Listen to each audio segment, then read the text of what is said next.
তোর সমস্যা এখন বুঝছি, তোর তো এখন টাকার দরকার, টাকা হলে তোর সমস্যা তোর সমাধান। আরে ভাই এদিকে আমার কানটায় যে কি সমস্যা হয়েছে, শুধু ফরফর ফরফর করতে। রাজের চাকরি চলে গেছে, তুই ওর কাছে টাকা পাস না, টাকা চাপ দিয়ে নিয়ে নিস, নাহলে কিন্তু ভাগে যাবে। কেমন আছেন? আলহামদুলিল্লাহ।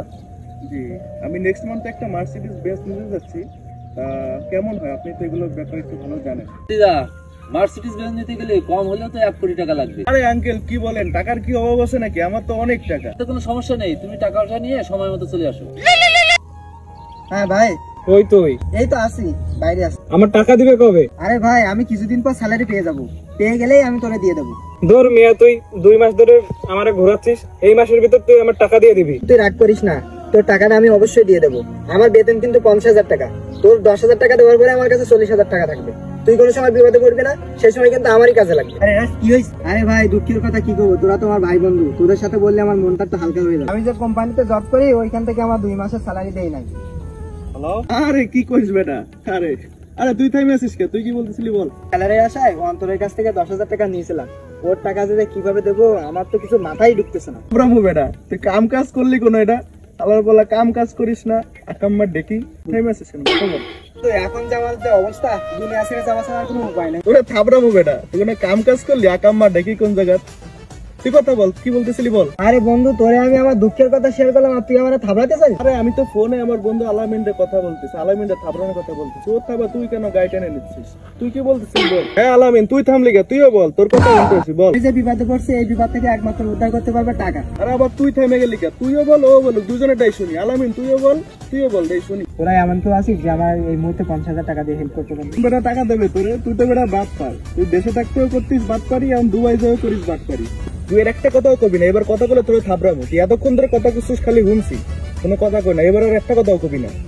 শুনি বল, তুই বল। দেখছেন ভাই ও কিভাবে তামাশা করতেছে? আমি একটা দুঃখের কথা কইলাম আর ওর ভিতরে বামারটা ঢুকাই দিল। আরে আমি তো তোরে বলতেছি না, আমার বন্ধু আলামিন রে ফোনে কথা বলতেছি। আচ্ছা তোর ডিস্টার্ব হচ্ছে, যা আমি সাইডে যে কথা বলে আসতেছি, দাঁড়া। আরে দোস্ত তুই বল, দেখ আমার এই দুঃখের কথা কইলাম, তুই আমার পাশে দাঁড়াচ্ছে না। এই মুহূর্তে আমার খুবই টাকার দরকার।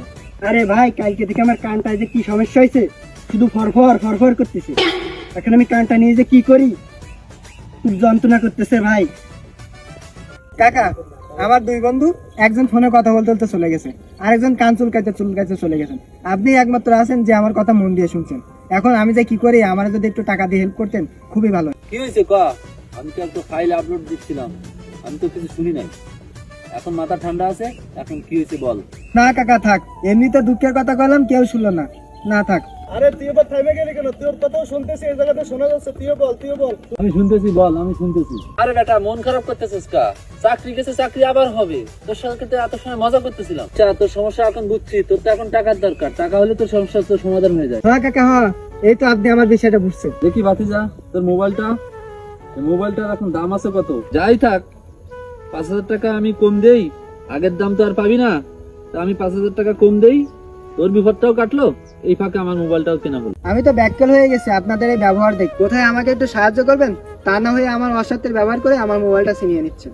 যে টাকাটা দিয়ে আমার মোবাইল কিনতেন, সেম টাকাটা আমার দিলে তো আমার বিপদটাও কেটে যেত। যাই হোক, তোর মোবাইল তুই ধর, আমার চাচাতো ভাইয়ের জন্য নিতে চাইছিলাম, চাচাতো ভাই আপাতত মোবাইল লাগবে না। আচ্ছা আলামিন, ফোনটা রাখ, বুঝছিস আমার ইম্পর্টেন্ট কাজ পড়ে গেছে, তোর একটুখানি পরে ফোন দিবানি। শোন, রাজের চাকরি চলে গেছে, তুই ওর কাছে টাকা পাস না, টাকা চাপ দিয়ে নিয়ে নিস, নাহলে কিন্তু ভাগে যাবে।